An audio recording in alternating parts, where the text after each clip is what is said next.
मुहर्रमुल हराम की फ़जीलत और ख़ास कर आशूरा के रोज़े की फ़जीलत के ताल्लुक़ से शेख सालिह अल फौज़ान हफ़िज़हुल्लाह कहते हैं, इन हाज़ा अश-शहर लहू फ़ज़ाइल क़ाल सल्लल्लाहु अलैहि वसल्लम अफ़ज़लुस सियाम बअद रमज़ान शहरुल्लाहिल मुहर्रम फयुस्तहब्बुल इक्तारु फ़ीहि मिनस सियाम वहुव अयज़न मिनल अशहुरिल हुरुम وهو الشهر الذي اختاره الصحابة في عهد عمر رضي الله عنه ليكون أول السنة الهجرية، فهو شهر له فضائل، ومن أعظم فضائله أن فيه يوم عاشوراء الذي أخبر النبي صلى الله عليه وسلم أن صيامه يكفر السنة الماضية، وقد صامه موسى عليه السلام شكرا لله لما أغرق الله فرعون وقومه،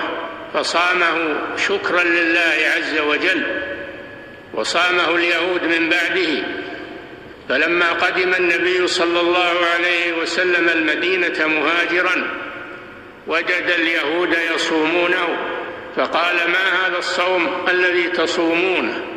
قالوا: إنه يوم أعز الله فيه موسى وقومه وأذل الله فيه فرعون وقومه، وقد صامه موسى عليه السلام فنحن نصومه. فقال صلى الله عليه وسلم: نحن أحق بموسى منكم أو أولى بموسى منكم، فصامه صلى الله عليه وسلم وأمر بصيامه، فصار صيامه سنة مؤكدة. لكنه صلى الله عليه وسلم أراد منا أن نخالف اليهود فأمر بصوم يوم قبله وهو اليوم التاسع، وفي رواية: أو صوموا يوما بعده، ولكن صيام التاسع أوكد، فيصام هذا اليوم اقتداء بأنبياء الله بموسى عليه السلام وبمحمد صلى الله عليه وسلم في صيامه، وهو يوم أعز الله فيه المسلمين على يد موسى عليه السلام، فهو نصر للمسلمين إلى أن تقوم الساعة، ونعمة من الله عز وجل يشكر عليها، وذلك بالصيام، فصيامه سنة نبوية مؤكدة، فيصومه المسلم اليوم التاسع ويصوم اليوم العاشر الذي هو يوم عاشوراء. ومضت هذه السنة في هذه الأمة والحمد لله، يتأكد صيامه طلبا للأجر والثواب وشكرا لله عز وجل.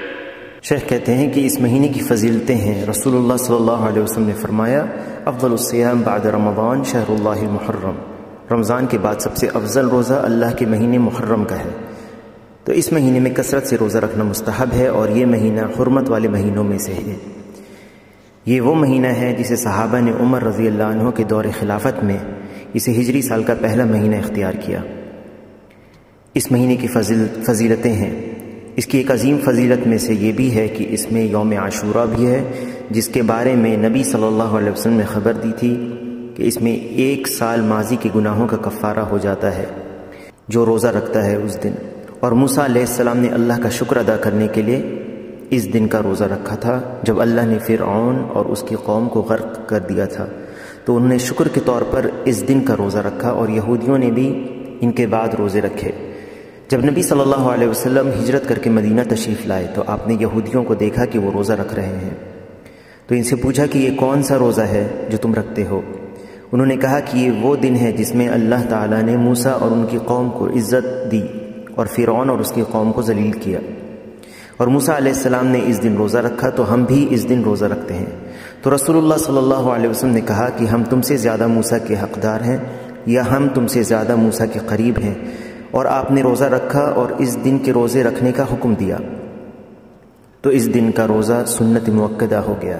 लेकिन आप सल्लल्लाहु अलैहि वसल्लम हमसे चाहते थे कि हम यहूदियों की मुखालफत करें, इसलिए आपने आशूरा से 1 दिन कबल यानी 9वीं तारीख़ को रोज़ा रखने का हुक्म दिया,